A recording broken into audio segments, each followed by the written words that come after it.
পাকিস্তান একটি Joker team. পাকিস্তানকে লাইভে এসে গালাগালি করছে তার দেশের আরেক সতীর্থ শোয়েব আখতার। ৯ জুন বাংলাদেশ সময় রাত ৯টায় মুখোমুখি হয় পাকিস্তান বনাম ভারত। এই ম্যাচটি ক্রিকেট বিশ্বের একটি এল ক্লাসিকো ম্যাচ। ম্যাচটিতে দুই দলের ছিল দারুণ দাপট, তবে দাপট দেখিয়ে শেষ পর্যন্ত ম্যাচ জিততে পারল না পাকিস্তান। সহজ ম্যাচ জিতে উঠতে না পারায় তার দেশের সতীর্থ শোয়েব আখতার রেগে আগুন হয়ে যায় এবং হারের বাক্কা দেন লাইভে এসে। দর্শক, পাকিস্তান বনাম ইন্ডিয়া ম্যাচে বাবর আজম টস জিতার পর ফিল্ডিংটা বেছে নেয়, তবে একবার বল করতে না করতে চলে আসে বৃষ্টি। থেমে যায় ম্যাচ। বৃষ্টি বন্ধ হলে আবার বোলিং এ নামে এবং দারুণ বল করেন নাসিম শাহ, মোহাম্মদ আমির, শাহিন শাহ ও হারিস রফ। 119 রান পর্যন্ত নিতে পারে ইন্ডিয়া। 120 রানের সহজ টার্গেটে নেমে বারবার ভুল করে পাকিস্তান 120 রান টার্গেটটা ভাঙতে পারলো না। তবে কোন জায়গায় হেরেছেন তার ব্যাখ্যা এবার দিলেন শোয়েব আখতার। লাইভে এসে শোয়েব আখতার ব্যর্থতার কারণ হিসেবে দায়ী করেন ব্যাটসম্যানদের। তিনি বলেন, বোলাররা অনেক দারুণ খেলেছে, তাদের থেকে যা আশা করেছি তারা তা দিতে পেরেছে,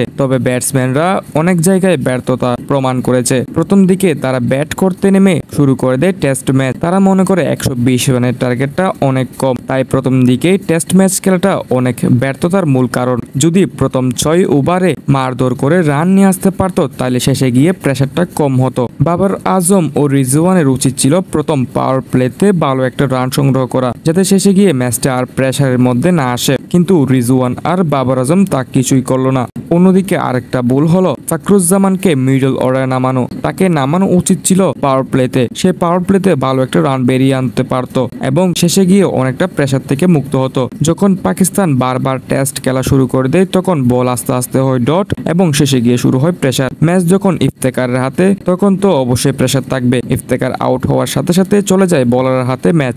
আপনারা যদি লক্ষ্য করেন তাহলে খেয়াল করবেন আমাদের উইকেট অনেকগুলো রয়ে গেছে, তবে আমাদের বল শেষ হয়ে গেছে। বল শেষ হওয়ার প্রধান কারণ হলো আমরা বল বেশি ডট দিয়েছি। আমরা যদি প্রথম থেকে মারমুখী হতাম তাহলে শেষে গিয়ে হয়তো এমন অবস্থা আমাদের হতো না। দর্শক, পাকিস্তান অলরেডি 90% বিশ্বকাপ থেকে বেরিয়ে গেছে। এখন চান্স খুব কম পাকিস্তানের।